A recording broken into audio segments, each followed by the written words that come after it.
चलिए, आज आपका नया टॉपिक है रासायनिक बलगतिकी, केमिकल काइनेटिक्स।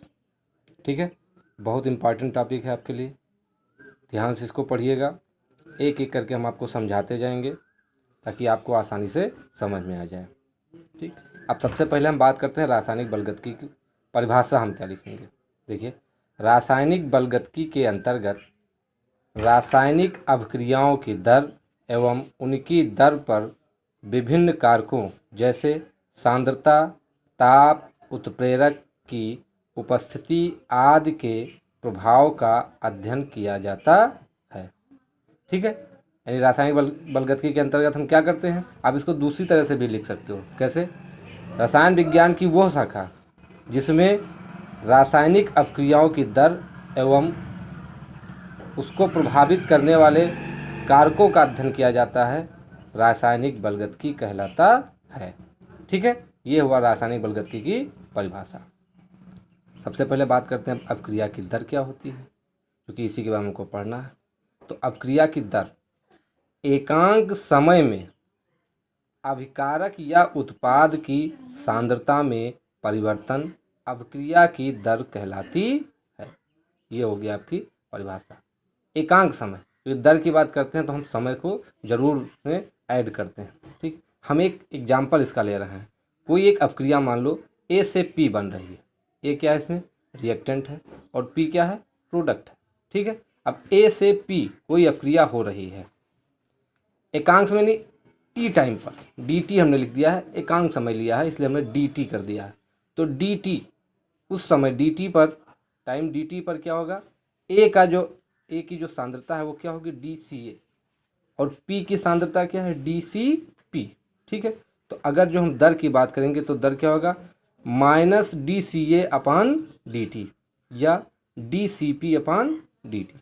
ठीक है, अब एक चीज़ यहाँ पे ये भी ध्यान दीजिए, यहाँ पे हमने लिख दिया है जब हम बात कर रहे हैं अभिकारक की तो हमने यहाँ माइनस लगा दिया है, minus D C A upon D T, और जब हम उत्पाद की बात करते हैं तो प्लस लगा दिया है, D C P upon D T. ठीक है, ऐसा क्यों किया? चलिए बात करते हैं, समझाते हैं इसको क्यों ऐसा हो रहा है। जब अभिक्रिया चालू होती है तो जो अभिकारक होता है, अभिकारक की सांद्रता धीरे धीरे कम होती जाती है।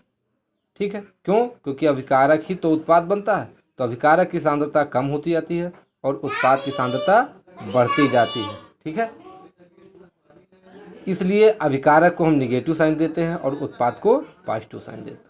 ठीक, यहाँ हमने नोट लगा दिया, नोट लिख दिया है कि ऋणात्मक चिन्ह यह प्रदर्शित करता है कि समय वृद्धि के साथ अभिकारक ए की सांद्रता घटती है। ठीक है, चलिए नेक्स्ट है अभिक्रिया की दर को प्रभावित करने वाले कारक। कौन कौन से कारक हैं जो अभिक्रिया की दर को प्रभावित करते हैं? किसी अभिक्रिया की दर अभिकारकों की प्रकृति, सांद्रता, ताप, उत्प्रेरक की उपस्थिति आदि कारकों पर निर्भर करता है। सबसे पहला कारक जो है वो है सांद्रता परिवर्तन। सांद्रता परिवर्तन देखिए, निश्चित ताप पर अभिकारकों की सांद्रता बढ़ाने से अभिक्रिया की दर बढ़ती है, क्योंकि अभिकारक अणुओं की संख्या प्रति लीटर बढ़ जाने से अणुओं के मध्य टक्करों की कुल संख्या प्रति लीटर प्रति सेकंड बढ़ जाती है। तो पहला कारक हो गया आपका सांद्रता परिवर्तन। अब दूसरा कारक क्या है? ताप परिवर्तन। ताप में भी परिवर्तन करने से अभिक्रिया की दर क्या होती है? प्रभावित हो जाती है।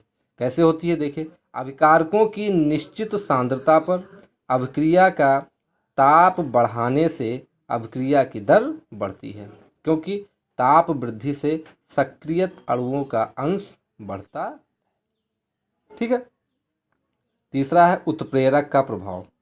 उत्प्रेरक की उपस्थिति में अभिक्रिया की दर बढ़ जाती है, क्योंकि उत्प्रेरक अभिक्रिया की सक्रियण ऊर्जा ईए, एक्टिवेशन एनर्जी कहते हैं, का मान कम कर देता है, जिससे सक्रियत अणुओं का अंश बढ़ जाता है।